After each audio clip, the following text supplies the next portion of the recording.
and I'm in our home in Gomba.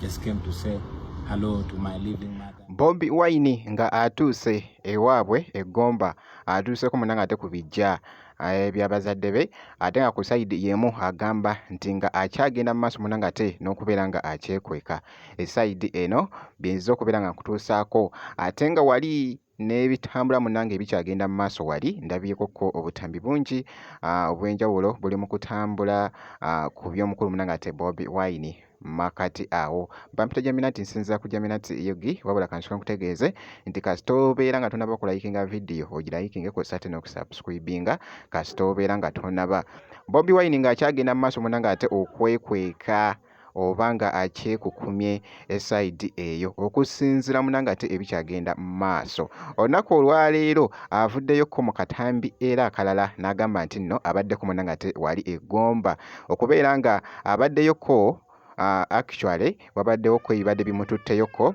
kwosa munanga ate n'okulambula ku bijja by'abazadde be oba bya famire ye era nga boogezako okulaba wali eggomba najja balumya omutwe era mujja okwega nga tuli mu state house nze mbabuulidde tubadde tuli awo nalabibwako eggomba wulira message gyatulekedde bannayuganda tambuza video sharinga video.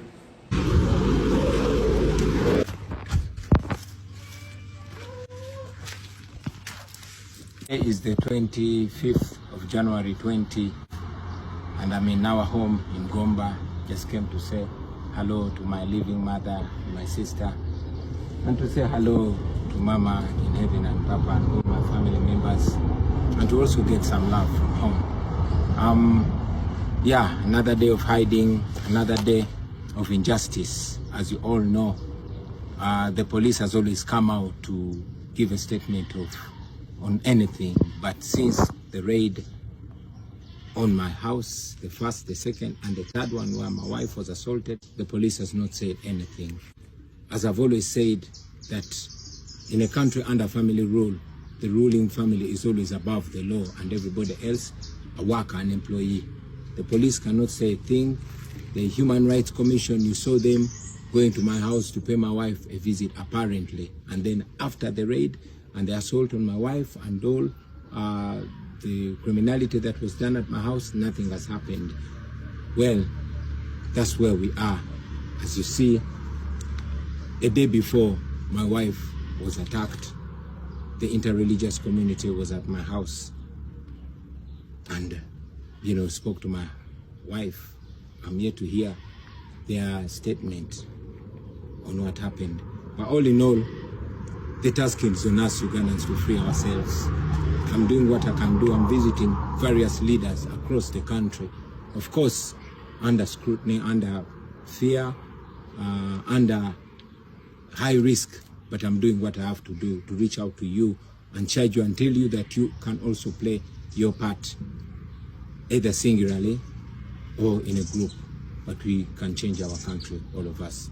Thank you, people power, our power. Keep fighting, keep resisting, Uganda will be free. Webale nnyo Mr. President, twongera okujjukiza naffe tuli naawe.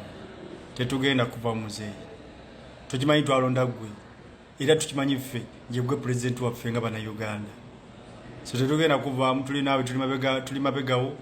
Era naffe tugenda kulwana nnyo okulaba nga tufuna entebe yaffe mu mbeera yonna. Tukooye effugabbi mu ggwanga lyaffe Uganda. Ku sayidi y'emu n'ebikyagenda mu maaso munanga ate makati awo ne mukyala we.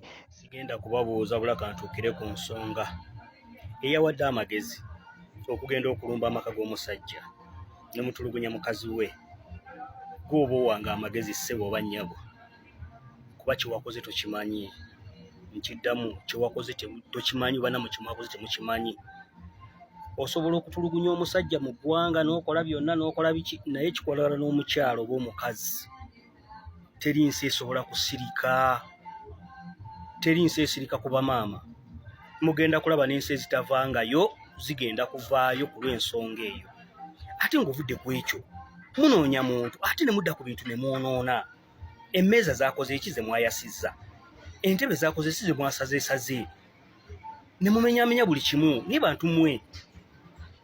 Ekyo nkivuddeko kankome ku kyaba maama eyakoze ensobi bannange n'akwata ku mukyala w'omusajja mugenda kulaba ensi yonna bwegenda osituka ku nsonga eyo. Bingi nnyo n'ebigenze wali nga bitradinga kw'ossa n'ekiwandiiko eky'abaseneta.